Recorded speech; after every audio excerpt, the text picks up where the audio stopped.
You're live, Mr. Chairman.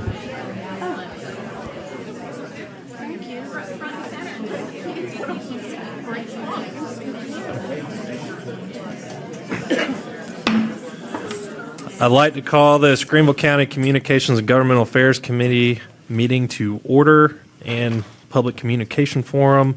And Mr. McGahee, will you give us an invocation? Bow your head, please. Dear God, today, this meeting, and all throughout this week and the rest of this year, give us discernment to make the right decision to guide public policy and guide the county in your way, in the way that you want us to serve you and serve the public. And we ask all this in Jesus' name. Amen. Amen. All right. And now we're on to the approval of minutes. May I get a motion? All in favor, say aye. Aye. Motion passes. So next up, we have a presentation from the Phoenix Center. Jennifer Piver and Rebecca Maddox. Did I say Piver right? Yes, you did. Okay, great. Awesome. Well, come on up.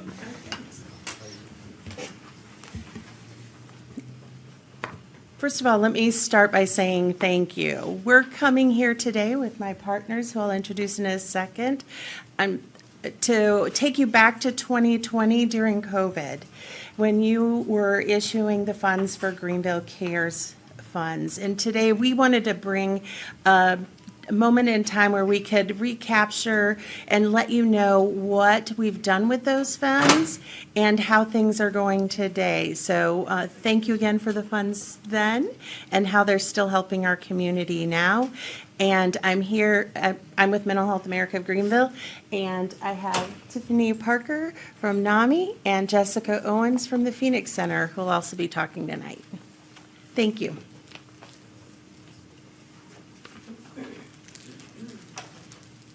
All right, good evening, council members. We appreciate your time this evening. Again, thank you for the funds. We hope that you're impressed with what we have done over the last couple of years and the work that we are continuing to do. So who is collaborating? We have NAMI Greenville, Mental Health America, Greenville, and the Phoenix Center. And why collaborate? Why is this so important? So nationally, only 9% of individuals with comorbidities, so that means they have a mental health and a substance use disorder diagnosis, actually receive treatment for both. So yet almost half of those who experience a mental health illness during their life also experience a SUD or vice versa. So that's kind of like that chicken and the egg question. You don't really know which came first, but we know a lot of people in our community are suffering with both, and they need access to services for both. So access to mental health care is lacking, and South Carolina is 45th in access to mental health care services. So co-location of substance use services and mental health services all under one roof. What this has done is allowed us to collaborate as partners and allow individuals to come to one place to get the services that they need. And it's also allowed us to have cross-training across organizations to expand our skill sets and learn more about our disciplines. So how are we collaborating? Well, the first thing that we did is we all moved into the same building over off Industrial Drive. For y'all that don't know where that is, that's kind of in between Krispy Kreme and Fairway Ford. So it's a nice little tucked away location. We all meet monthly virtually to discuss our challenges and opportunities so that the partnership continues to grow. We share resources and information so that we can expand community awareness and resources. And then community members with co-occurring needs, again, can access services all under one roof. I know me, I love to be like a one-stop shop. So you think about individuals who are having these challenges, how much easier it is and how much more likely they are to access services if they can see 3 people in one day. So I am going to pass it back to Jennifer, who is going to share a little bit more about what Mental Health America does in this collaboration specifically.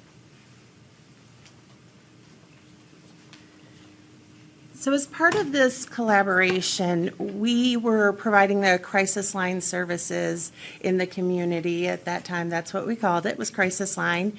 We had a teen line as well, and we were getting inundated with calls, chats, and text. And as COVID was going on, that need increased exponentially. And we were at a significant capacity issue.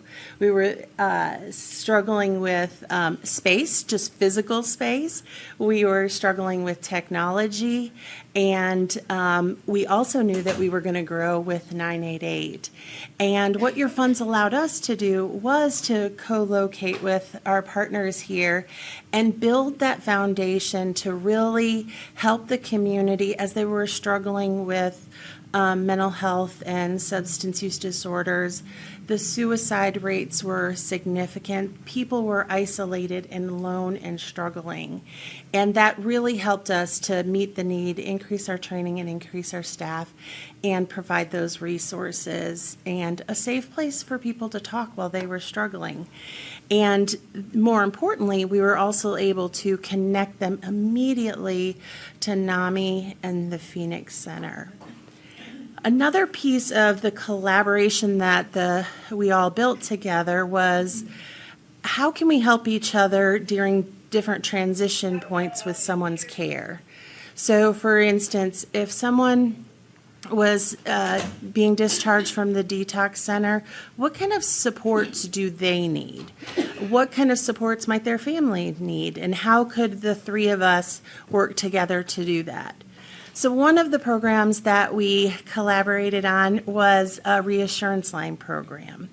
So individuals who are coming out of detox can receive peer support services on a daily basis from individuals who are further along in their recovery, who work from home, and they place outgoing calls to the individuals who've signed up for the program.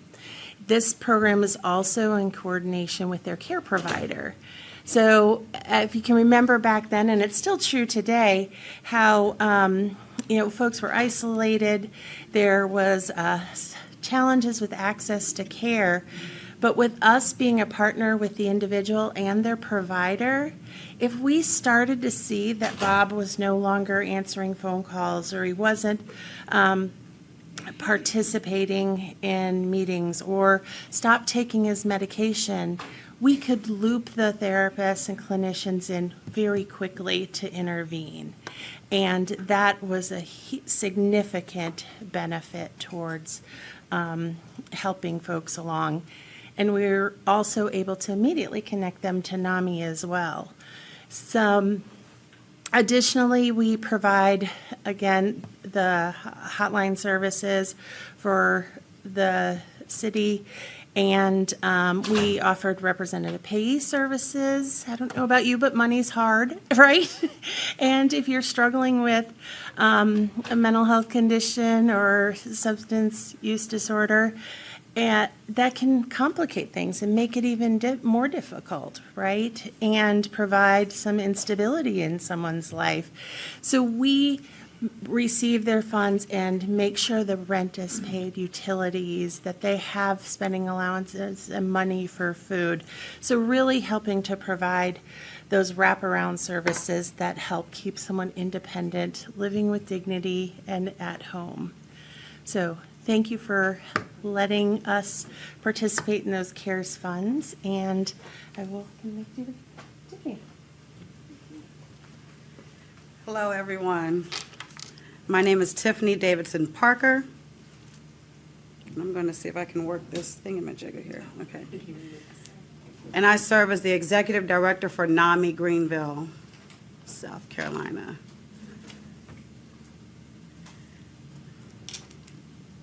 I am literate in technology, I tell you.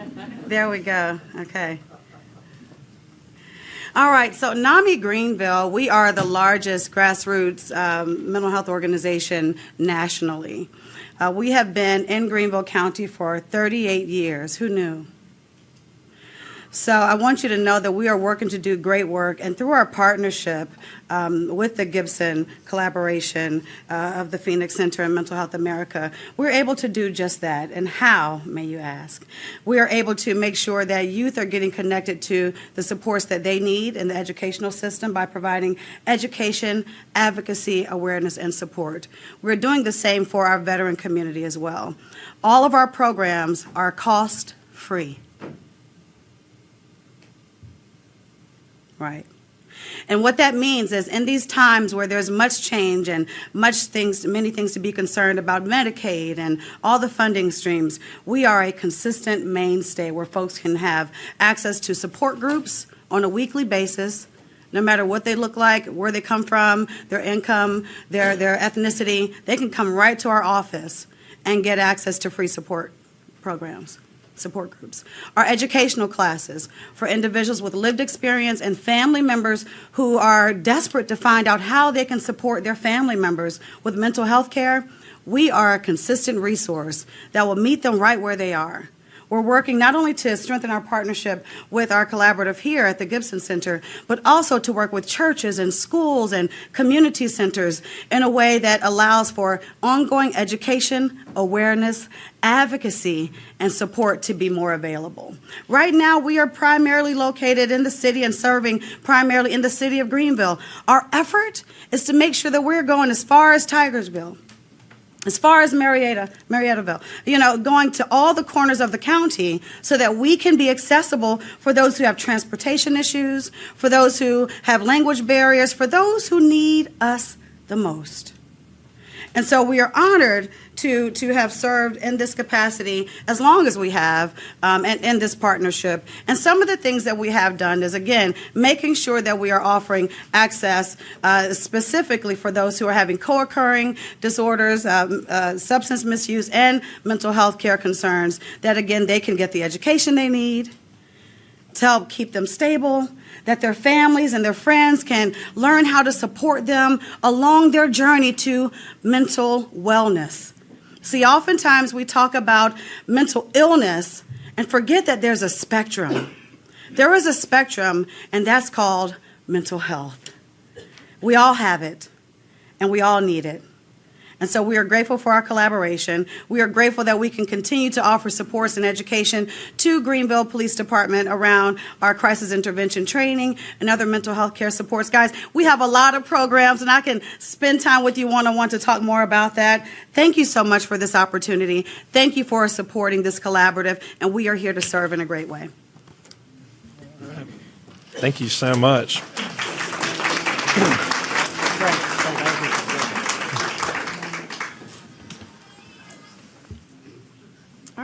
So we're up to the Phoenix Center. One thing I did want to mention, even though it might be obvious to many of us, is we keep talking about this being the Gibson Collaborative. So we renamed that building the Gibson Center back in, I believe it was 2021, 2022-ish, and that is after Miss Lottie Gibson. So just wanted to name that tonight for all the, all the work she did for our organization, being an advocate, and for the community. So at the Phoenix Center, we are the designated provider of drug use and prevention services here in Greenville County.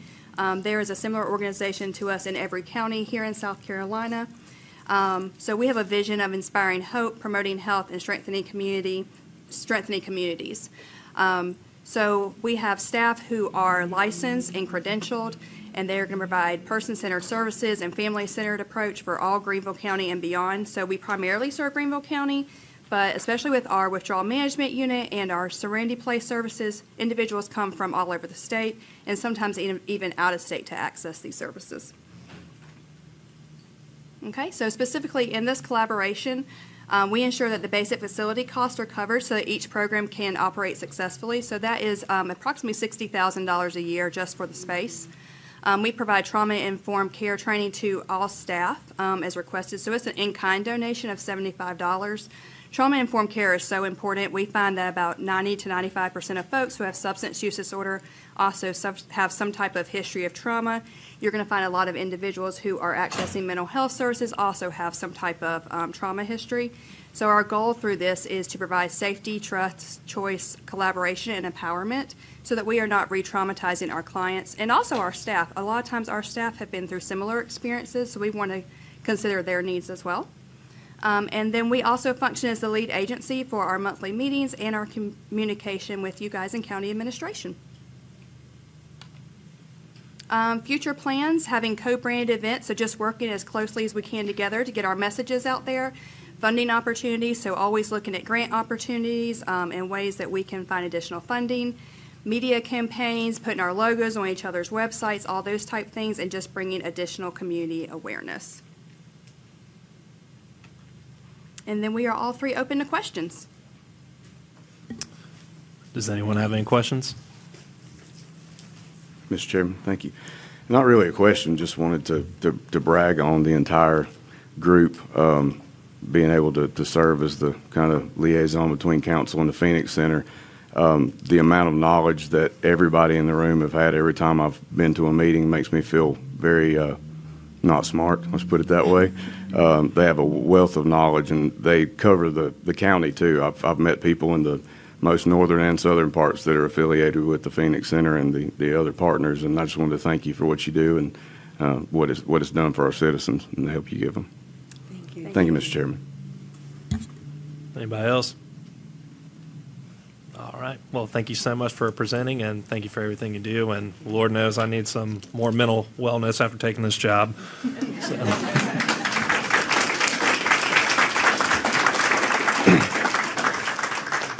Before we get into the public comments section, there's a lot of red shirts here, and I know why y'all are here.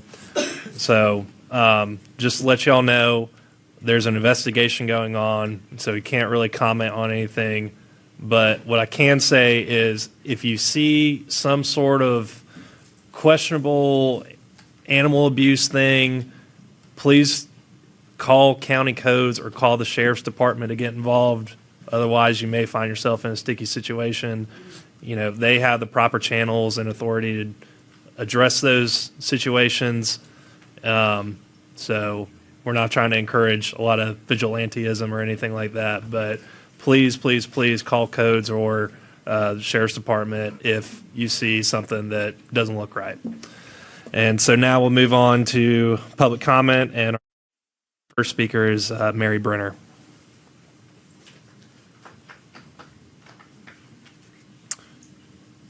Just kidding. It's Barbara Wally now.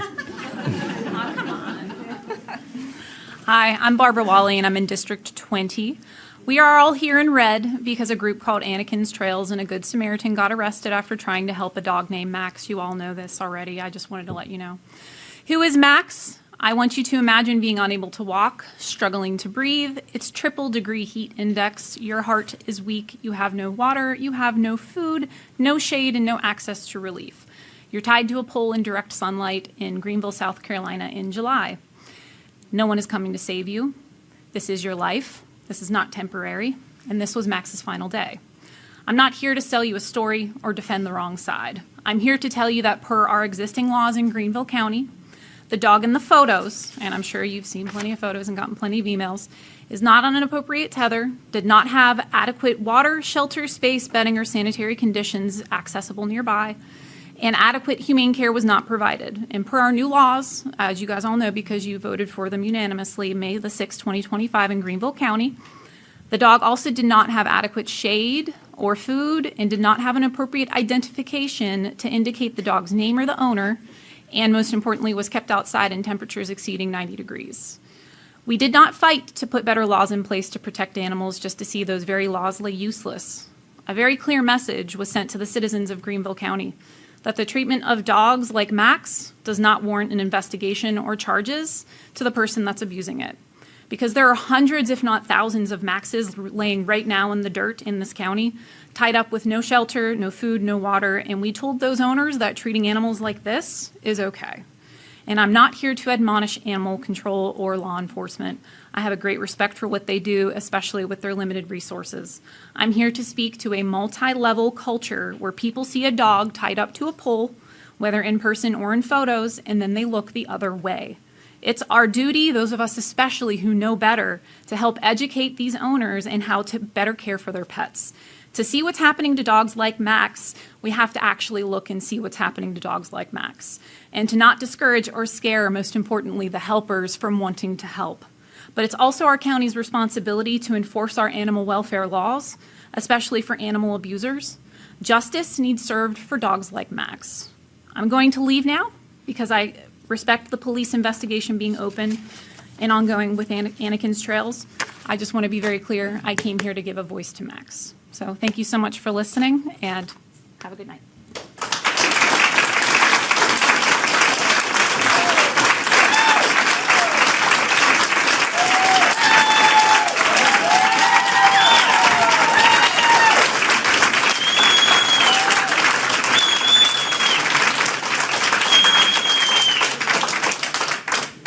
Well, we appreciate Miss Wally coming to speak, but next we have Miss Jan Willis.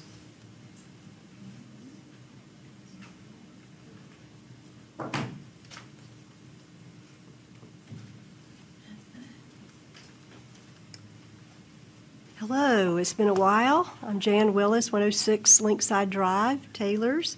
I'm here to give you an update on this Camp Sevier project that we have been working on for the past 3 years. We have continued to, the last time we met, you all got the boundary map of the camp, and I wanted you to know that we're continuing to work on the map, including identification of specific structures and the activities that took place within the camp. We have established ourselves as a 501c3 now, and our name is Camp Sevier Remembered. We have recruited a temporary board. We're very proud of that project. It has taken a while to get to this point. We have also submitted a project proposal to Leadership Greenville's upcoming class, and our mission, and we hope that they accept our project. We don't know who we're up against, but they will make that decision on September 17th. But our project mission is to establish a permanent physical memorial for the Camp Sevier soldiers. We have also begun our plans for a charrette that will take place in October. And for those of you who do not know what a charrette is, because we did not know what a charrette was, but now we do, it is a community meeting where you bring all stakeholders together to discuss goals for a specific project. So when we get our date confirmed, we will invite you as a council to come and hope that at least someone will come and share what the stakeholders have decided to do. We could possibly have a park. We know that that is a very long-range and lofty goal. And we have begun projects to apply for grants to cover cost. And we have identified one more piece of vacant property that could be a possible park. And I don't know if you remember or not, but last year, County Council funded in District 20 for us to have an appraisal for a piece of land, and then the landowner decided that he would not sell us that property for the park. So because there are very few vacant properties in District 20 where Camp Sevier was, we have felt really good about maybe finding another spot where we could have a permanent physical memorial. Any questions for us about what we're doing? Any counselors have any questions? Thank you, Mr. Chairman. Do you happen to know, is there a price range that you've figured out you'd have to pay for the memorial part of once you find the land? Oh, we have no idea. Okay, I was just curious. Yeah, we have no idea. We do have some idea about what we would like the memorial to look like, but we're just at the beginning stages of that. Yeah. Awesome. If anyone has any ideas about additional grants, and we did get a list of grants from the chamber, and we're looking at those. But if you have any ideas about grants, particularly military grants, if you can reach out to us and let us know what those might be, we'll go ahead and apply. We'll apply for all grants, whatever we can get. But thank you very much for your time over the years, for listening to our Camp Sevier project, and we've got some traction now. So we're feeling pretty positive about where this could possibly go. Thank you. All right. Thank you, Ms. Willis.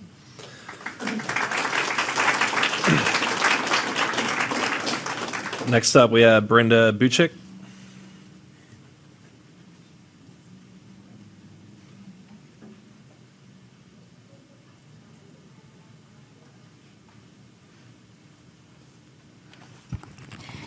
Good evening. We're back. I'm Brenda Buchik at 200 Barrel Way Taylors, as if you probably don't already know that. It's been a while, but we wanted to make sure we had something new to tell you instead of just showing up at every public comment. So we haven't changed in our goals for Camp Sevier or in our pursuit of a way to ensure thoughtful development in our community. After a lot of back and forth on an area plan for the Mountain Creek community, a moratorium, lots of public comments, probably 19 or 20 that some of you weren't subjected to, and several visits to planning and development, and 3 years P&D declared that an overlay should be created for our area. A year or so later, here we are. We have been working for some months with planning staff to decide the goals for the overlay. Staff have been constructing language, doing due diligence with county engineers, other staff, and legal. The Mountain Creek District Overlay is in draft stage, and we are working together to finalize it. The stated purpose is the Mountain Creek Community District Overlay is intended to prevent or minimize flooding and stormwater challenges in the watershed surrounding Mountain Creek, particularly on infill parcels with environmentally sensitive features which abut existing development. The areas covered in the watershed are covered in the overlay. So the watershed for Mountain Creek, which is, it's been back and forth. This is back to the larger area that we had in the beginning, but it's because of the creek. You'll see more of it as it flows through the process, and we're happy to answer any questions that you have along the way. And thanks to all of you for your support, and to be at P&D for moving it forward. Thank you. Thank you so much. All right. Next up, we've got Courtney Adams.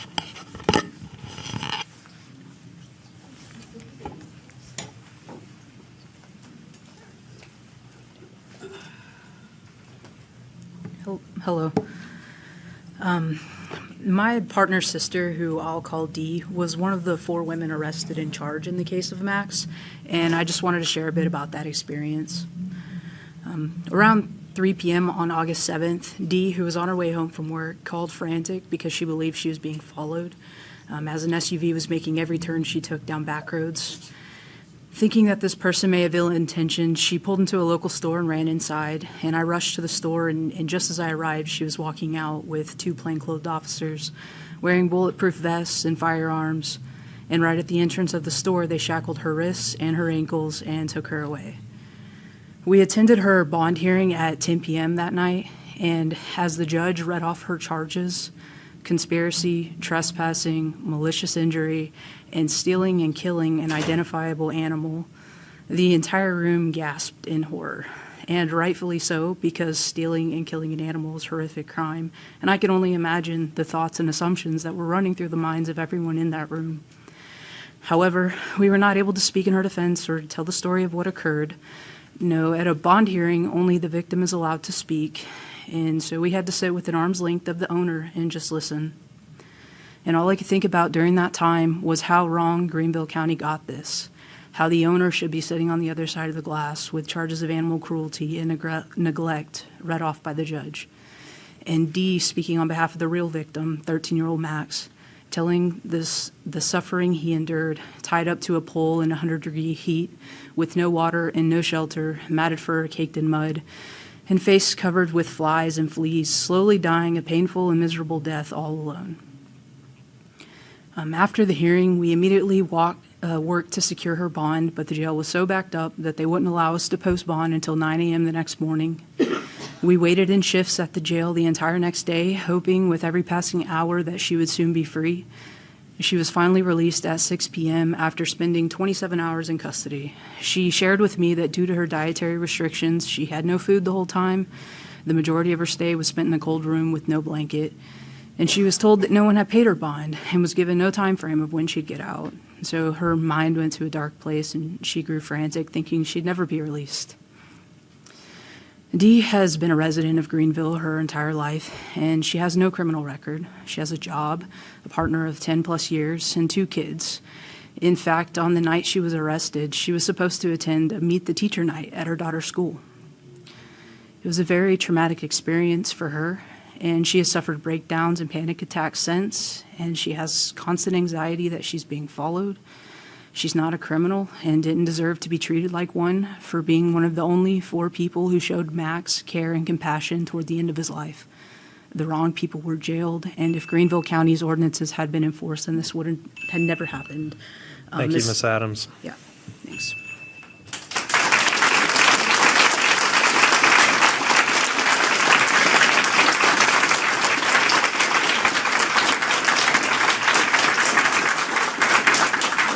Next up is Peter Hoffman. All right. Good evening, everybody. My name is Peter Hoffman, and I'm the resident of Pine Creek Cottages, right behind the car wash. And I have two subjects, try to get it in 3 minutes. I was here 4 weeks ago in subject, what they call the Five Forks danger zones across the library. And I gave a speech to this forum 4 weeks ago regarding this situation. Per advice from you, I made contact with Jessica Yeager from South Carolina Department of Transportation. On July 14, we had a lengthy conversation. Jessica explained to me that there's nothing to be done in regard to have a pedestrian red light installed at the library exit at Woodruff Road, besides other proposals to get the danger away. However, I found out that some of the same reason a pedestrian red light was installed at the Verde Boulevard and Rocky Slope Road between Lawrence and Woodruff Road. I still cannot understand why we, residents at Five Forks Library, cannot receive the same support from the South Carolina Department of Transportation. I have all the pictures and everything. I leave it with you so you can go through that. Here's the picture of the walk thing. It's also a T section, whatever. And subject number 1. Now, subject number 2, car wash noise pollution across from the Five Forks Library. I started this subject 2 years ago here and talked to Regina, to many others of your team here. And just want to put a reminder here. The result to today, the torture still goes on. Okay, here's the story. Sonic Sachs Express Car Wash, owned by Mr. Theo Eliopoulos, made a promissory note to contain the noise in order to receive operating approval from Mr. Butch Curvin, what he did. 2 years ago, my neighbor, Mrs. Lisa McDonald, first-time homeowner, gave birth to a beautiful daughter. Everything was promising for her and her husband to be a wonderful family life. They live at the exit of the car wash tunnel, where the noise level exceeds 80 decibels.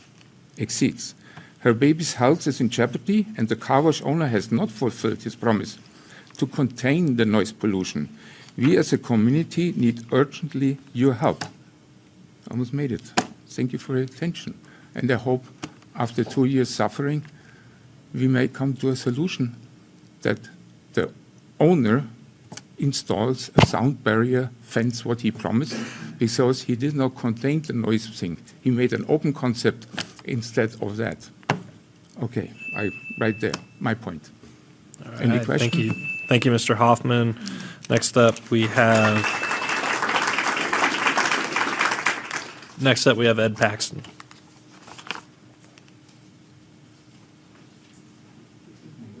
Mr. Paxton, are you here?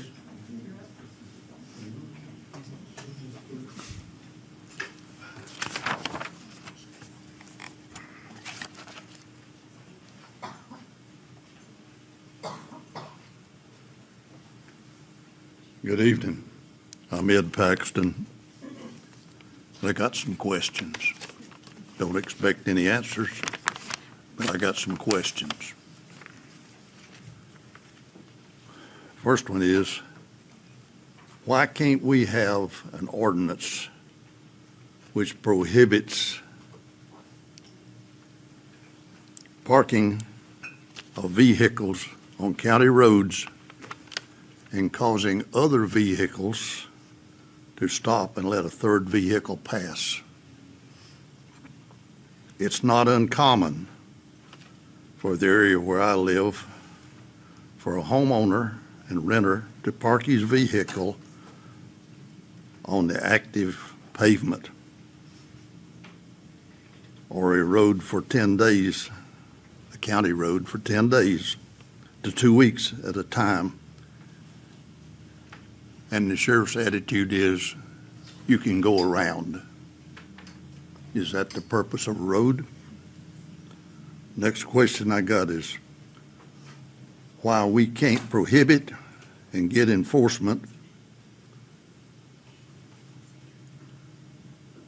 and a prohibition which requires garbage cans to be moved to the back of a home within 36 hours of their being emptied. And why can't we have an ordinance which prohibits burn barrels being located in the front of the house? And why can't we prohibit on-street parking? And why can't we prohibit group home parking when on the weekends there's 5 and 7 automobiles parking out front on the active streets? And why can't we prohibit an automobile being parked on unpaved yards like they do in Atlanta?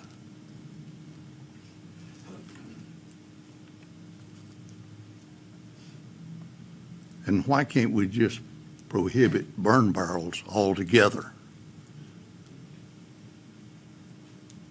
These are not things that take money.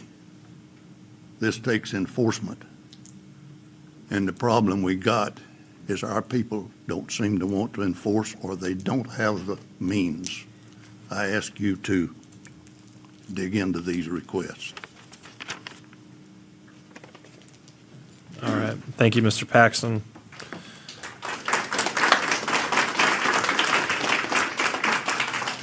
Next up, we have Elaine Henderson.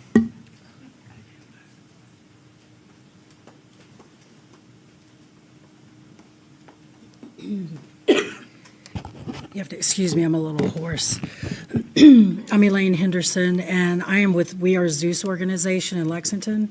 And I drove 2 hours today to show my allegiance to fighting animal abuse. I'm not here to speak so much specifically on the situation that actually brought all of these people here today. I'm going to speak more to the issue as a whole. Someone in your position recently said to me that we are the same. I'm here to tell you we are not the same. South Carolina ranks the highest in the nation for lack of animal welfare laws and protection. We are sitting at number 47 out of 50. Anybody that controls laws or has a position of power or can create ordinances should be ashamed. Not at just a state level, a ground level, because that's where it starts. You should be ashamed. We also rank among the highest in domestic violence and child abuse. That's not a coincidence. It's not at all a far separation from the same thing. Our leadership, lawmakers, enforcers turn a blind eye until they are not able to answer to us. They don't hear us. They don't listen. Day to day, as rescues or people in the community that want to serve or help, no one in leadership is helping us. They're not backing us. And neglectful pet owners do not put up fights out of love or concern for a pet, is a guise to disguise and distract you from their crimes. They're the criminals, not the ones trying to help. They are not being held accountable, and instead our enforcers and leadership are content that these are mere pieces of property with no value, and they should be left to suffer in the hands of these abusers. Rescues, we offer support to community members. We provide food, medical, and support to pet owners, families, to keep them together. Our goal is owner retention and shelter prevention. So there is no excuse for abuse and neglect. The help is there. There is no excuse. There's no I don't have or I can't get. It's impossible. If you cannot have enough empathy and are so detached from the pain and suffering of cruelty to animals, you should not be in a position of power. No one should. They should not be allowed to make choices or decisions that affect the well-being of anything with a soul, whether it be human or animal. And that's not just us, that's you. You're our leadership. You are part of our community, and your actions expand to the entire state. You can bring change. You can make the change from here up. Ask yourself, what are you doing to make change? Are you talking about it? Are you speaking against it, taking action? Those who are not speaking up are condoning abuse, which also makes them an abuser. That silence is loud. We hear your silence loud. So for that, we are not the same. And we beg you to step up and help us make change. Hear us and pass ordinances and laws to bring abusers to justice. And it starts with you, right here at a ground level.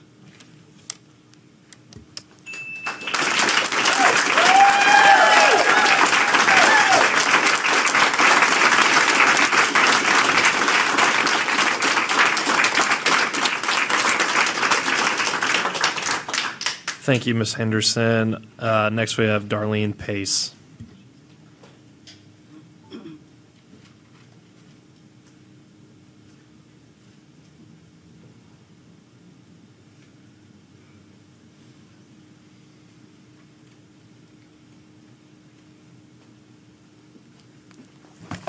Good evening. My name is Darlene Pace, 505 Pollyanna Drive, Greenville, South Carolina. First of all, I want to thank you guys for the stoppage that you did on the cluster housing in Greenville. Greenwood has also recently halted some construction due to the density concerns. I am here because I live on Fork Shoal Road and Ashmore Bridge Road, and we are just being that word. There's a new developer coming in on Fork Shore Road, and it's going to be called the Cottage Green. It's going to be Cottage Green number 2 because they were approved in Simpsonville to do the Cottage Green number 1. They also follow Publix, so anywhere you see a Publix, you might see a Cottage Green. I met with the developer today. His name is Mr. Tim Crawford. He's out of Houston, Texas. And I have attended several planning meetings in Malden. I have emailed my concerns to 2 Greenville representatives in District 25 and 26. At this point in time, I did that on the 28th of July. I haven't heard any response, hadn't had any response. We need your help. I was very impressed when I came to the Greenville Planning Commission meeting on July the 23rd when they overturned and denied Owens Glen.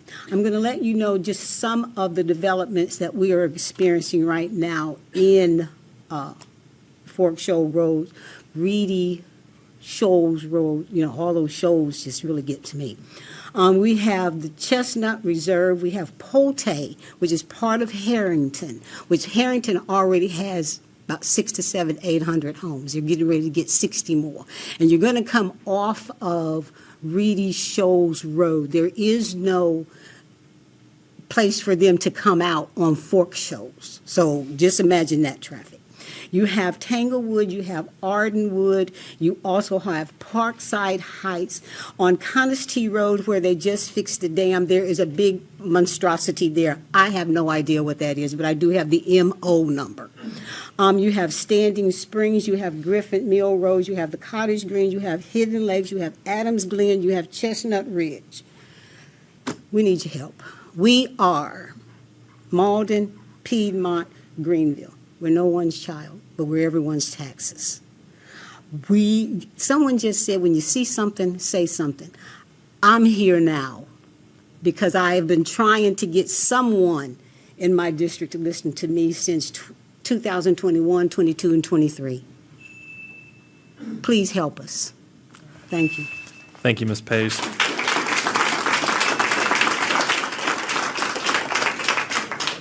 Next up, we have Anna Claire Jenkins.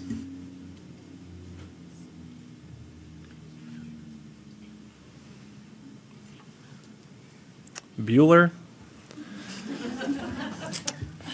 All right. Well, then we'll move on to Amanda Nance.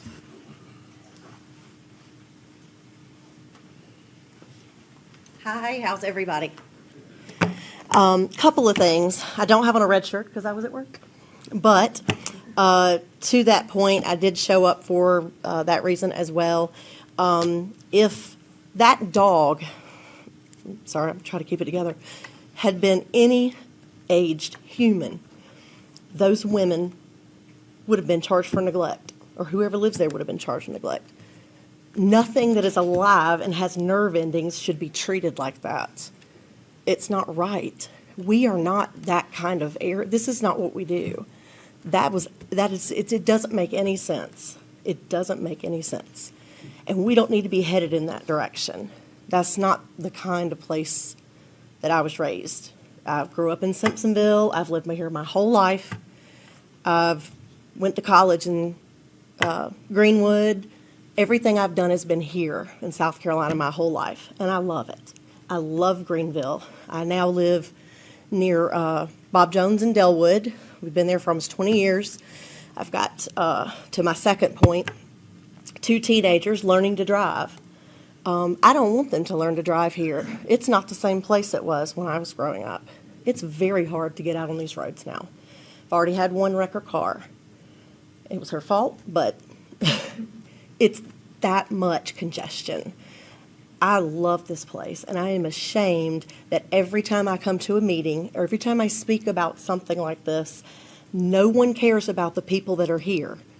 Whether we've already been here or grew up here or whatever, they only seem to care about getting the other people in. So let's build more condos, more houses, but don't forget about the roads. Well, who cares who has to travel on the roads? And when those people get here, and then you get their money, you don't care about what they have to do when they live here. The stuff going up, I travel Pelham Road. There's a whole nother subdivision or 2 going on there. The cars that are already on that road are congested headed to work, and these people are going to move in here and add to it. That's just one. That's just one. My biggest worry, everybody comes here because it's Greenville. It's fabulous. It's fabulous. It is not going to continue to stay what it is if we don't slow it down and work with the infrastructure ahead of time for us that are already here. We have to do that. We have to listen to the people that live here, because those coming in are going to live here, and we're just going to keep talking. But we don't want this to become Charlotte or Atlanta, and it is fast going that direction. We don't want that. We already had a fight downtown the other night. Downtown's starting to get a little unruly. It never used to be like that. I never used to worry about it. Got teenagers going downtown. Now I worry about it. Just want you to think about it. And I appreciate y'all letting me talk. Thank you, Ms. Nance.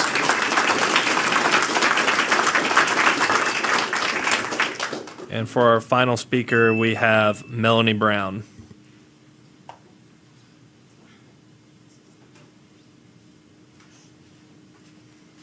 Good evening.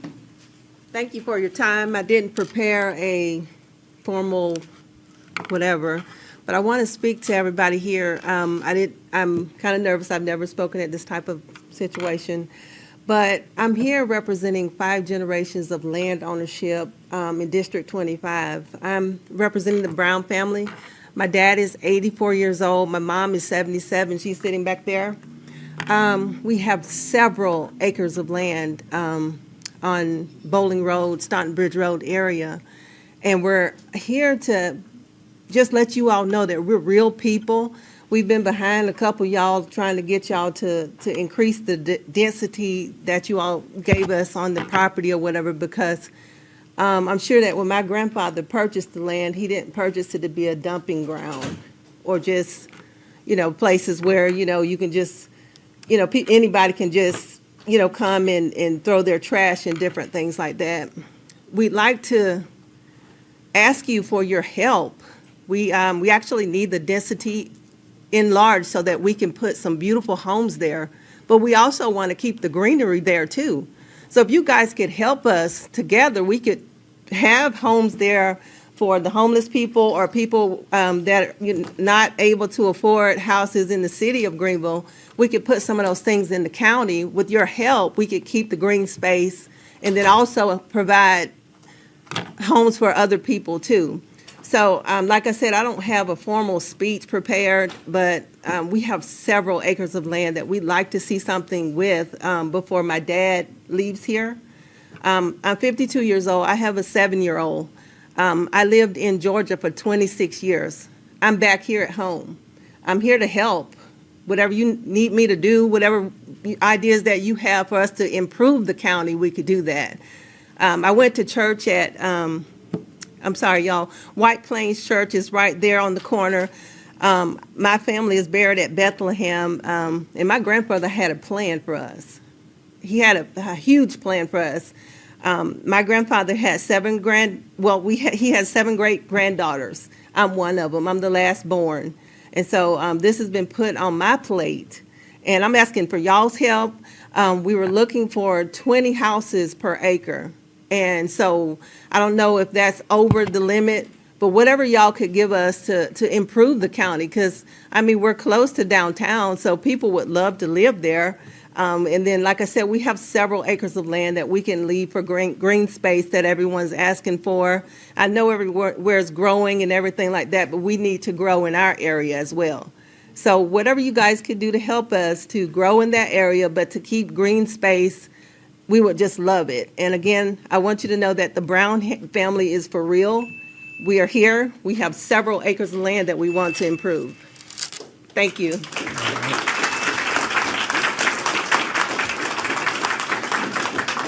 Thank you, Ms. Brown. I just want to thank everybody else for coming out to listen and speak. And on that note, I will entertain one final motion. Motion to adjourn. All in favor? Aye. We're adjourned.